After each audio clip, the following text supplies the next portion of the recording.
It is literally pandemonium right now for the Atlanta Hawks front office. There are trades being thrown all over the place. There are insane moments, people, places, just rumors just swirling right now. And in this video, I'm going to tell you what is the latest big time move that the Atlanta Hawks could make. Number two, what did their Atlanta CEO say that could show you the potential move in the future? And three, what does this mean not only right now for the Atlanta Hawks, but long term for the Atlanta Hawks? Now, there's been a lot of rumors been swirling, but the most recent is the Atlanta Hawks are interested in Brandon Ingram. This comes from NBA Central, and this comes from a lot of sources, mostly from Brian Windhorst. Now, there could be some validity to this, but let me take 3 steps back. I'll get you there and then go forward. So I want to tell you what the CEO said. Essentially, he says that the phones have been ringing off the hooks. He went on a local radio show and said the phones have been ringing off the hook for a trade for Bogey or Clint or in my opinion, Onyeka. So the fact of the matter is, one of those 3 players, if not all 3 of those players, will probably get traded before the February 6th deadline. Now, I told you about 2 weeks ago, something will happen because you can see the breadcrumbs being left.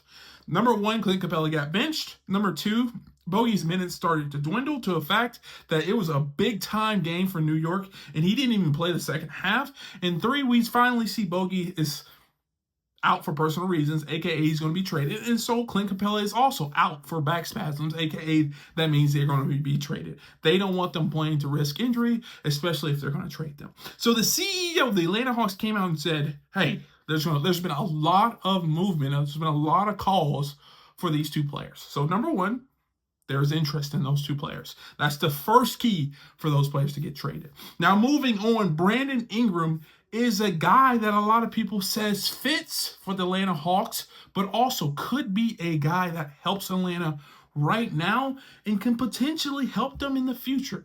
Here's the big thing with the Atlanta Hawks right now. They are not playing well at all. They've lost 7 straight, and a lot of people are saying this team just looks like they're disinterested. Not only have they been bombarded by injuries, but they have lacked to get scoring from a consistent level since, I would say, probably about 10 games ago. So there is an issue. They need a spark. And a lot of people say Brandon Ingram is that spark because he is averaging 22 points a game. He is also 6'8", and he could fit into a system with Trae Young. So there is why there is a tie there. Now, from a trade perspective, there is an ability to trade Onyeka. There is ability to trade Clint Capella and Bogey Bogdanovic straight up for Brandon Ingram. That could happen. The only issue and reservation is 2 things. Number 1, Brandon Ingram this is his last year of his contract. So from here on out, you either lose him or you have to figure out a way to re-sign him.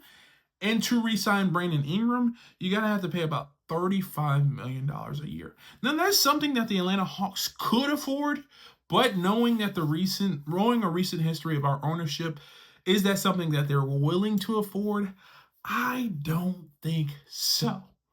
Also, Brandon Ingram seems to have some injury history, but I think to be honest, I think that might just be a New Orleans thing because every time someone goes down to New Orleans, it seems like they get hurt. Literally every player that I've seen going there, Zion, DeJounte, Brandon Ingram, even CJ McCollum, they go to New Orleans and gets hurt. So I don't know if that's an environment thing or what, but Brandon Ingram has been hurt. The thing is, the pros and cons, it comes down to this. Do the Atlanta Hawks risk short-term and potentially long-term success for a quick fix that could be a lottery hit, essentially? Can Brandon Ingram take the Atlanta Hawks over the next hump? Or should the Hawks figure out ways to stay young, stay cheap, and essentially use Bogey and Clint Capella to get role players and draft capital for the future? That's what they're weighing right now. I don't have an opinion on it. I just hate seeing the Hawks suck. And I think Brandon Ingram could help them now because he's a 6'8" wing that can score. It allows Zachary Richey to come off the bench, but it also allows more flow just in case people get hurt. And it allows a secondary scorer, something that the Hawks desperately need, not only in that second unit, but you're able to stagger the minutes of Trey and Brandon Ingram, which is good. He is also a mid-range kind of scorer, something that the Atlanta Hawks also need as well. So the fit is there. Now going forward, should the Atlanta Hawks do this? I don't know. Like I mentioned, it comes to the fact of, do they want to stay young, stay cheap to help them go forward, or do they want to kind of risk it all? I will say this as well. That might influence their decision. The Atlanta Hawks don't own their 2 draft picks from this year. 1 or 2? I think 2 draft picks going forward. So there is no incentive for them being bad. So at the end of the day, if they're bad, San Antonio gets those picks. So you might as well try to be good, because you don't get your own picks. You get LA's picks and you get New Orleans picks this year. So LA picks and Sacramento's picks. So I think the Atlanta Hawks should roll the dice.